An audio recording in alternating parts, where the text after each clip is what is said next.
Hello student, in previous video we learned that is the primary growth of dicot root.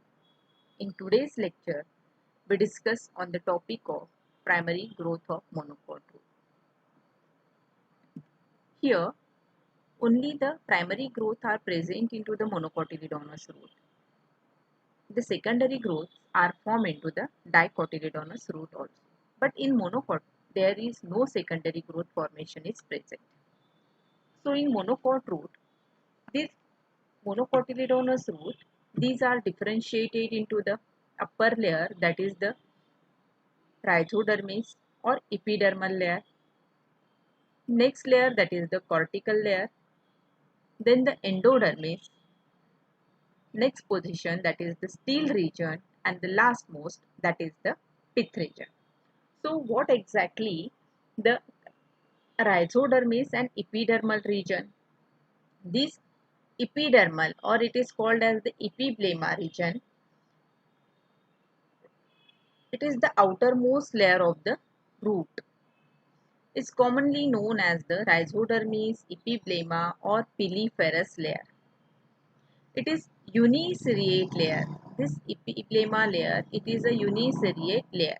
What is meant by the uniseriate layer? That means there is the arranged in a single root, that is known as the uniseriate layer. And it composed of compact tubular cell having no intercellular spaces between them. These cells are compactly arranged, and here again there is a absence of stomata. The tubular unicellular root hairs is also present in this layer. A well-known example of multiseriate epidermis is the velamen of aerial root of orchids and epiphytic aroids. But in monocot root, here the uniseriate root hairs is present. So below that epiblema or piliferous layer and rhizodermis, the next layer is formed, and that next layer it is known as the cortical layer.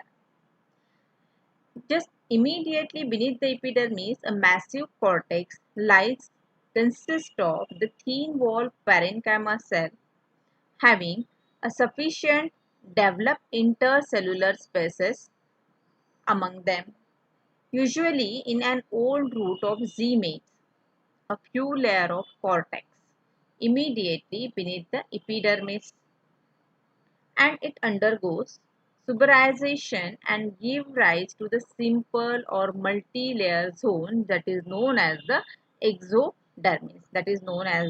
exodermis. This is the protective layer which protects the internal tissue. This cortical tissue or exodermal layer which protects the internal tissues from injurious agencies. The starch grains are abundantly present into the cortical cells, and here the sclerenchymatous cells are commonly found into the cortex of monocotyledon. Then just below the cortex there is a endodermal region is present, that is the endodermis. This endodermis layer of the cortex is called as the, it is the innermost layer.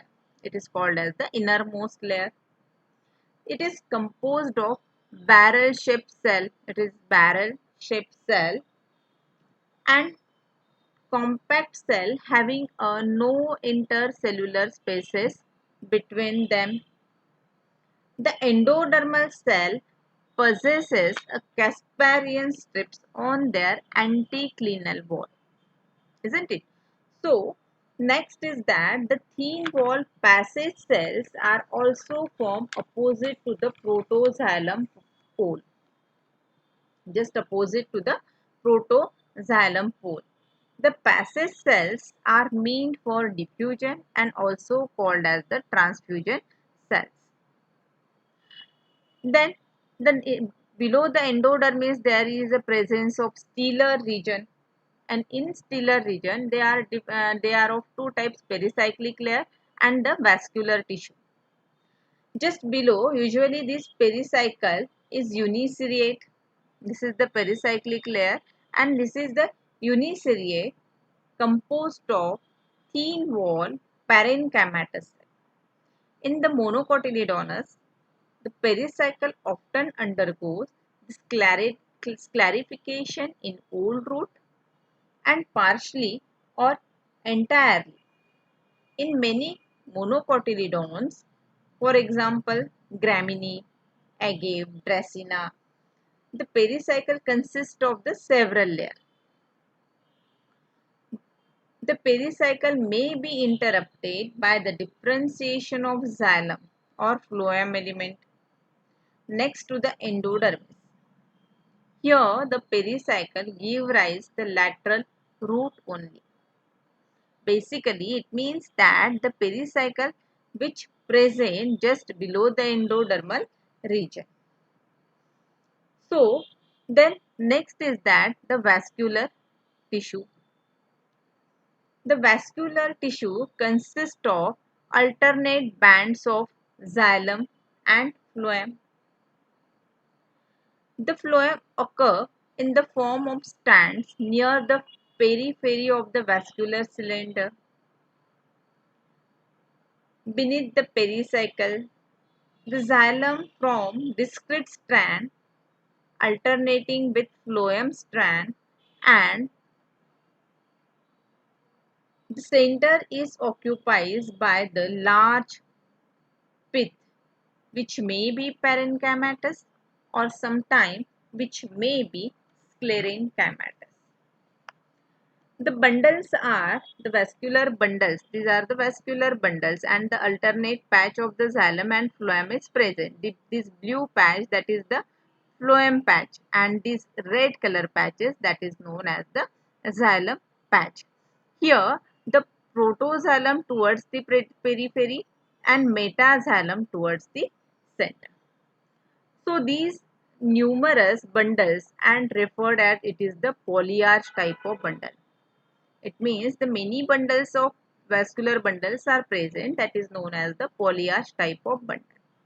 The adventitious roots of Palmae and Pandanaceae have considerably high number of vascular bundles, as many as 100 or it may be more.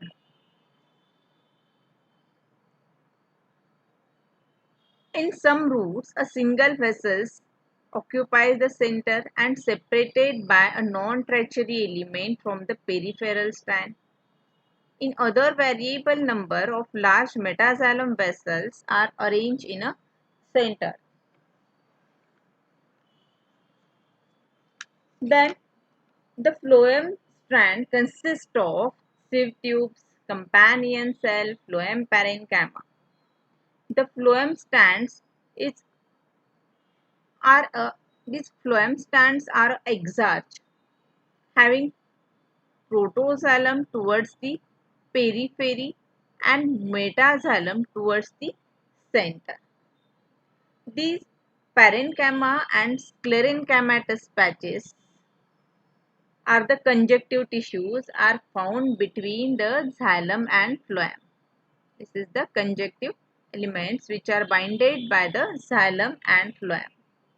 And the central part of the still is occupied by a well-developed pith, and this pith position is made up of parenchymatous cell or sometime in a sclerenchymatous cell. In Canna and Oryza sativa, Avena sativa, the pith is sclerenchymatous. But in Z. mays, the pith is parenchymatous. Then what are the difference in dicot and monocot root? In dicot root,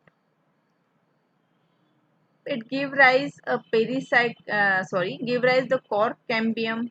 It is the part of vascular cambium and lateral roots. In monocot, it gave rise to only in a lateral roots. Dicot has a limited number of xylem and phloem. In monocot, Here the many numbers of xylem and phloem bands are present. It is the shape of xylem is angular or polygonal. In monocot, they are round or oval shape of xylem. The number of xylem is dicot, that is 2 to 8 number of xylem is present, but in monocot there is 8 to many numbers of xylem or phloem bands are present. The pith is almost absent in dicot or very small, but in monocot the pith is large and well developed. The conjunctive tissue in dicot root there is parenchymatous, but in monocot the conjunctive tissues are sclerenchymatous. The secondary growth occurs in dicot, but the secondary growth does not occur in monocot. The cambium present and formed by the conjunctive parenchyma in dicot, but the cambium is absent in monocot, so that the cambium is absent in monocot. That's why monocot does not have a secondary growth formation. In dicot, the xylem is tetrarch, but in monocot, the xylem is polyarch.